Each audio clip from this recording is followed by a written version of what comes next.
بسم اللہ الرحمن الرحیم۔ میرا نام محمد عبداللہ ہے۔ میں ویٹنری یونیورسٹی لاہور میں بطور پروفیسر اپنی خدمات سر انجام دے رہا ہوں۔ آج اپنے ناظرین کو ڈیری فارم کے جو نوزائیدہ بچے ہیں ان کی دیکھ بھال، ان کی پرورش اور ان کی خوراک کے بارے میں چند باتیں بتاؤں گا۔ پاکستان کو اللہ تعالیٰ نے بے شمار نعمتوں سے نوازا ہے۔ ہم جس شعبے میں بھی دیکھیں تو اگر زراعت کے شعبے میں دیکھا جائے تو فصلوں کی پیداوار کے لیے بہت ہی اعلیٰ قسم کے موسم اور زمینی جو وسائل ہیں وہ فراہم کیے گئے ہیں۔ اسی طریقے سے جانوروں کی پرورش کے حوالے سے اگر دیکھا جائے تو ہمارے موسمی حالات کے مطابق دنیا کی بہترین نسل کی جو بھینس ہے وہ ہمارے پاس موجود ہے۔ اسی طریقے سے ہمارے موسمی حالات کے مطابق جو دنیا میں بہترین گرم علاقوں میں دودھ دینے والی جانوروں کی نسل ہے گایوں کی، وہ ہمارے پاس موجود ہے۔ اب یہ ہمارا کام ہے کہ ہم اپنے ان جانوروں سے بھرپور فائدہ اٹھائیں اور اس کو زیادہ سے زیادہ منافع بخش بنانے کے لیے یہ ضروری ہے کہ چند ایک بنیادی اصول ہیں، جانور پالنے کے چند ایک بنیادی اصول ہیں، ان کے اوپر پورے طریقے سے عمل درآمد کیا جائے۔ آج ڈیری فارم کے اندر جو نوزائیدہ بچے ہیں ان کی دیکھ بھال کے بارے میں چند گزارشات میں کروں گا۔ پہلی بات تو یہ ہے کہ ان بچوں کی اہمیت کیا ہے۔ اس زاویے سے اگر ہم دیکھیں، چونکہ وہ فوری طور پہ تو کوئی پیداوار نہیں دے رہے ہوتے ہیں، وہ مستقبل میں پیداوار دینے والے جانور ہیں جن کو ہمیں ابھی سے پیدا ہونے کے ساتھ ہی ان کی دیکھ بھال کے اوپر خصوصی توجہ دینی چاہیے۔ اگر یہ بچے جو ہیں یہ اچھی قسم کے نہیں ہوں گے تو جو بڑے جانور ہیں ان کی جو پیداواری صلاحیت ہے وہ 4 یا 5 سال تک قائم رہتی ہے۔ اس کے بعد وہ جانور جو ہے اپنی جو طبعی عمر ہے وہ گزار چکا ہوتا ہے، پیداواری جو اس کی صلاحیت ہے وہ کم ہو چکی ہوتی ہے۔ تو اس لیے ڈیری فارم کو منافع بخش ہونے کے لیے ضروری ہے کہ ہر سال 20 سے 25% جانور جو ہیں وہ نکال دیے جائیں اور ان کی جگہ پہ نئے جانور جو ہیں وہ شامل کیے جائیں۔ اس طرح 4 یا 5 سالوں کے بعد آپ کے پاس پورے کا پورے جو جانوروں کا جو ریوڑ ہے وہ نئے جانوروں سے آئے گا۔ اب جب ہم جانوروں کو تبدیل کرتے ہیں تو جو نئے آنے والے جانور ہیں اس کے لیے ضروری ہے کہ ان کی پیداواری صلاحیتیں جو ہیں وہ بہتر ہوں۔ ہمارے پاس جو پہلے جانور ہیں اور اپنے فارم کی جو منافع ہے اس کو زیادہ بہتر کرنے کے لیے، اس سے زیادہ پیداوار حاصل کرنے کے لیے یہ ضروری ہے کہ ہم ان طریقوں پہ عمل کریں جن سے ہم زیادہ اچھی پیداوار دینے والے جانور جو ہیں وہ شامل کریں۔ اب سوال یہ پیدا ہوتا ہے کہ یہ اچھے جانور یا اچھی صلاحیتوں والے جانور کہاں سے آئیں گے؟ تو اس کا سب سے جو بہترین ذریعہ ہے وہ یہی ہے کہ ہم اپنے فارم کے اوپر ایسے جانوروں کی نسل کشی کرائیں جن کی پیداواری صلاحیتیں تصدیق شدہ ہیں یا جنہوں نے اپنا یہ ثابت کیا ہوا ہے کہ وہ اچھی پیداوار دیتے ہیں۔ انہی جانوروں کے بچے جو ہیں آگے جو ریپلیسمنٹ کے طور پہ رکھے جائیں۔ اب یہ ان بچوں کی دیکھ بھال جو ہے پیدا ہونے سے پہلے ہی شروع ہو جاتی ہے، یعنی جو حاملہ گائے ہے اس کو مناسب طریقے سے اس کی دیکھ بھال کی جائے اور جب بچہ دینے کے قریب ہو تو فارم کے اندر ہی ایک علیحدہ کمرہ بنا دیا جائے جس کے کو اچھی طریقے سے صاف ستھرا کیا جائے، اس کے اندر بچھالی بچھا دی جائے اور اس کا فرش جو ہے وہ خشک ہونا چاہیے وہاں پہ، تاکہ یہ بچہ پیدا کرنے کا جو عمل ہے، بچہ پیدا ہونے کا جو عمل ہے وہ مکمل ہو سکے۔ اب جب جانور بچہ دینے کے قریب آتا ہے، اس کی جب علامات ظاہر ہونا شروع ہوتی ہیں تو ہمیں چاہیے کہ اس گائے یا بھینس کو اس کے اندر شفٹ کر دیا جائے اور اس کو کسی طریقے سے بھی ڈسٹرب نہ کیا جائے۔ دور سے اس کے اوپر نگاہ تو ضرور رکھی جائے لیکن اس کو وہاں پہ آرام سے یہ جو صورتحال ہے اس سے گزرنے کا موقع دیا جائے۔ عام طور پہ علامات شروع ہونے کے آدھے سے لے کے 2 گھنٹے کے اندر نارملی بچہ جو ہے وہ پیدا ہو جاتا ہے، اور اگر یہ وقت بڑھتا ہے، کوئی آپ سمجھتے ہیں کہ کوئی دقت ہے، کوئی مشکل پیش آ رہی ہے، تو پھر ظاہر ہے جو بھی کوئی مستند ویٹنری ڈاکٹر ہے اس کے ساتھ رابطہ ہونا چاہیے اور اس سے جو بھی جس قسم کی بھی امداد کی ضرورت ہے وہ حاصل کرنی چاہیے۔ بچہ پیدا ہونے کے فوراً بعد جو 2-3 کام کرنے والے ہیں وہ یہ ہے کہ بچہ پیدا ہوتے ہی ایک تو یہ دیکھنا چاہیے کہ بچے کا سانس آ رہا ہے یا نہیں آ رہی، یہ سب سے پہلی بات ہے جس کا خیال رکھنا چاہیے۔ عام طور پہ جب بچہ پیدا ہوتا ہے تو اس حرکت کی وجہ سے اس کے پھیپھڑے حرکت کرنا شروع کر دیتے ہیں، سانس آنا شروع ہو جاتا ہے، لیکن بعض اوقات نتنوں کے اندر، منہ کے اندر لیسدار مواد زیادہ ہوتا ہے اور سانس جو ہے وہ پوری طریقے سے نہیں چلتا، تو اس صورت میں فوری طور پہ اس کے جو نتنے وغیرہ ہیں وہاں سے لیسدار مادہ کو صاف کر لیا جائے اور تاکہ بچے کا جو ہے وہ سانس بحال ہو سکے۔ دوسرا جو کام کرنے کا ہے، اور خاص طور پہ یہ چونکہ گایوں کے اندر سردیوں کے موسم میں ہی عام طور پہ یہ زیادہ تر بچوں کی پیدائش کا موسم ہوتا ہے، تو اگر تو جانور کو یا اس کی جو ماں ہے یا گائے ہے یا بھینس ہے اس کو اجازت دی جائے یا اس کے سامنے بچہ رکھا جائے تاکہ وہ بچے کو چاٹ کے خوش کر سکے، لیکن آگے چل کے اس کے کچھ مسائل اور کچھ مشکلات ہوتی ہیں۔ زیادہ بہتر طریقے سے جانوروں کی دیکھ بھال کے لیے ضروری ہے کہ بچہ پیدا ہونے کے بعد ماں سے تو الگ کر دیا جائے، لیکن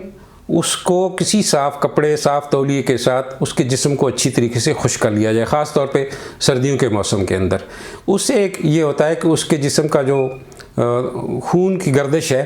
وہ تیز ہو جاتی ہے اور بچہ جو ہے جلدی اپنے پاؤں کے اوپر کھڑا ہو جاتا ہے۔ اور اگر ماں کو اجازت دے دی جائے، گائے یا بھینس کو اجازت دے دی جائے کہ وہ بچے کو چاٹے، یا جو عام طور پہ وہ چاٹتی ہیں، تو بعد میں یہ ہوتا ہے کہ اس بچے کو اگر علیحدہ کریں تو پھر وہ گائے یا بھینس دودھ دینے کے معاملے میں کچھ مسائل جو ہیں وہ پیدا ہوتے ہیں، اس لیے بہتر یہ ہوتا ہے کہ پیدا ہونے کے فوراً بعد بچے کو علیحدہ کر دیا جائے۔ اس کے بعد جو سب سے زیادہ اہم چیز ہے وہ بچے کو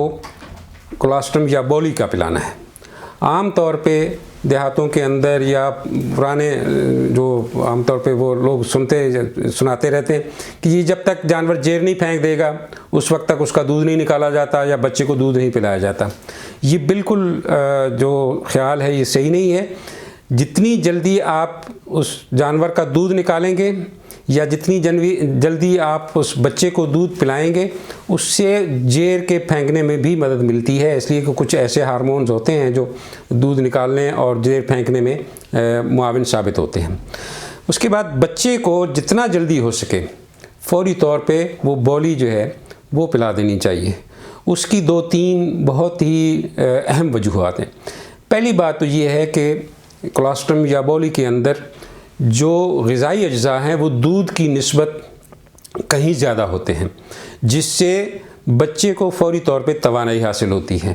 لیکن اس توانائی سے بھی زیادہ جو اہم چیز ہے وہ یہ ہے کہ بچہ جب پیدا ہوتا ہے تو بیماریوں کے خلاف قوت مدافعت اس کے اندر موجود نہیں ہوتی، اور بولی کے اندر قدرت نے وہ قوت مدافعت پیدا کرنے والے رحمیات، امیونوگلوبولن جن کو کہتے ہیں، اینٹی باڈیز جو ہیں، وہ اس کے اندر رکھ دی ہیں۔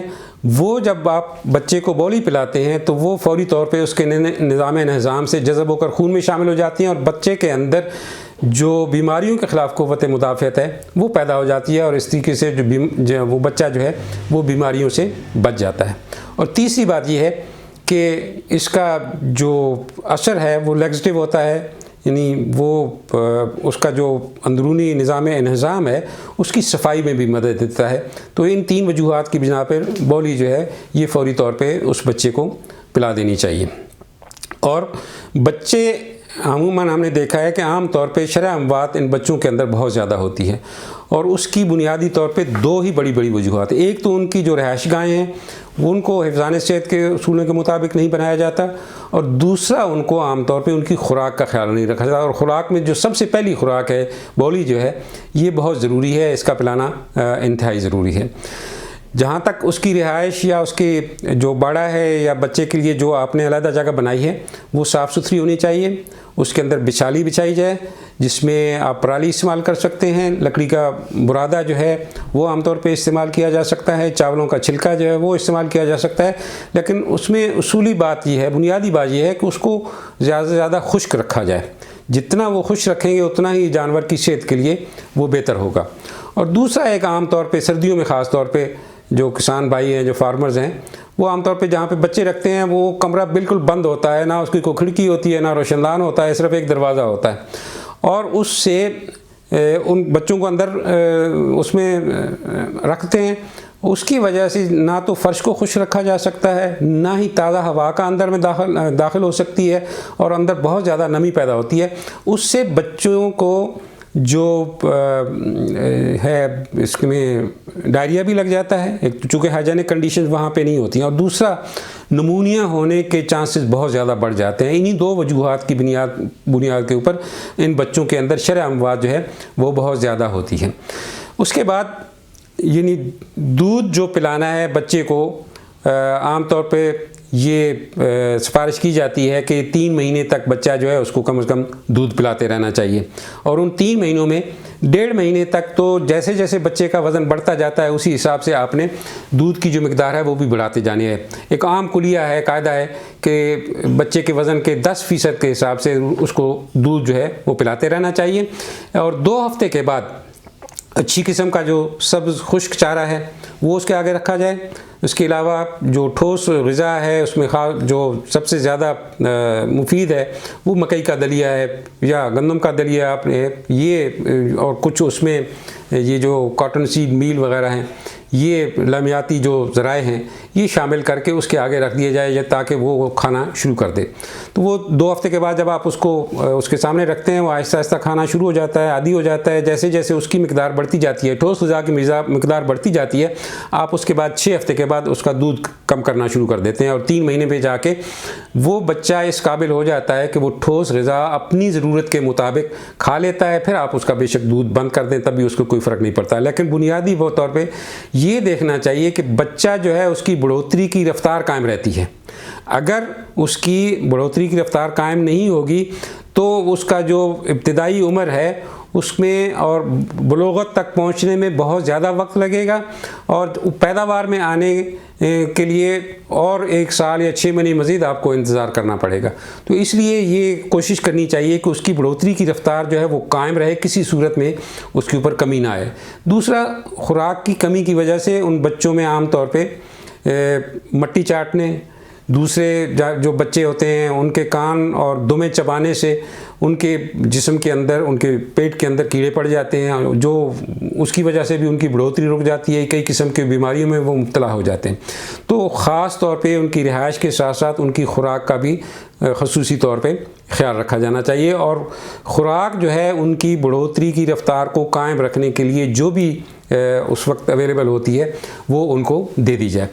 اب جب دودھ آپ چھڑا دیتے ہیں، یہ سب سے زیادہ نازک مرحلہ ہوتا ہے. عام طور پہ ہم دیکھتے ہیں کہ جب بچے کا دودھ چھڑا دیا جاتا ہے اس کے بعد اس کی جو بڑھوتری ہے بالکل رک جاتی ہے، پیٹ بڑھ جاتا ہے، پھول جاتا ہے. تو اس وقت آپ یہ دیکھیں کہ جب دودھ دے رہے تھے تو جو بڑھوتری کی رفتار تھی وہی قائم رہے، تاکہ یہ گائے یا بھینس کا بچہ 1.5-2 سال کے اندر بلوغت میں پہنچے، اور 2.5 اور 3 سال کے بعد یہ بچہ جو ہے یہ بلوغت میں پہنچنے کے بعد دودھ دینے کے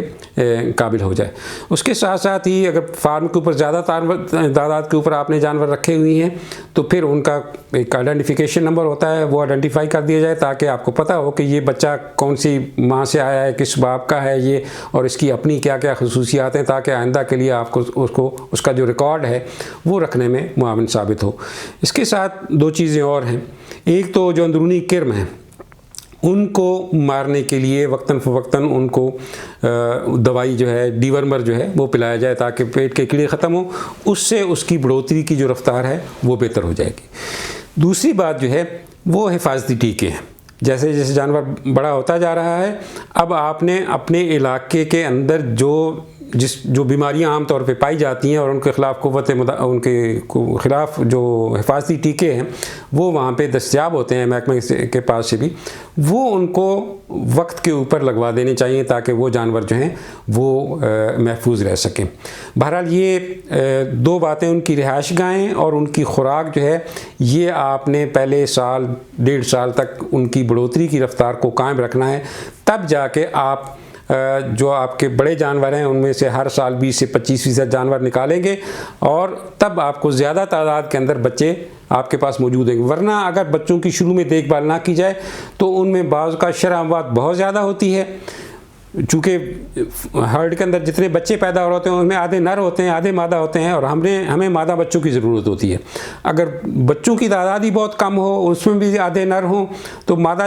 بچے جو ہیں وہ بہت کم بچتے ہیں، اور ان سے آگے ہمیں انتخاب کرنا کہ کس بچے کو آگے پیداوار کے لیے رکھا جائے بہت مشکل ہو جاتا ہے۔ تو اس لیے جتنی زیادہ تعداد کے اندر بچے ہم بچا سکیں گے، جتنی زیادہ تعداد کے اندر بچے ہمارے پاس موجود ہوں گے، اتنی ہی بہتر خصوصیات کے حامل جانور ہمارے پاس موجود ہوں گے، جو ہم اپنے جو بوڑھے جانور ہیں جو اپنی پیداوار دے چکے ہیں ان کو نکال کے یہ جو نئے آنے والے جانور ان کو شامل کر سکیں گے، اور اس طریقے سے ہم اپنی جو فارم ہے اس کی جو پیداواری صلاحیت ہے، اس کی جو پیداوار ہے، اس کو سال بسال اس کے اندر اضافہ کرتے جائیں گے۔ امید ہے کہ اگر فارمر ان سفارشات پہ اوپر عمل کریں تو اپنے فارم سے بھرپور فائدہ اٹھا سکتے ہیں۔ کسان زندہ باد، پاکستان پائندہ باد۔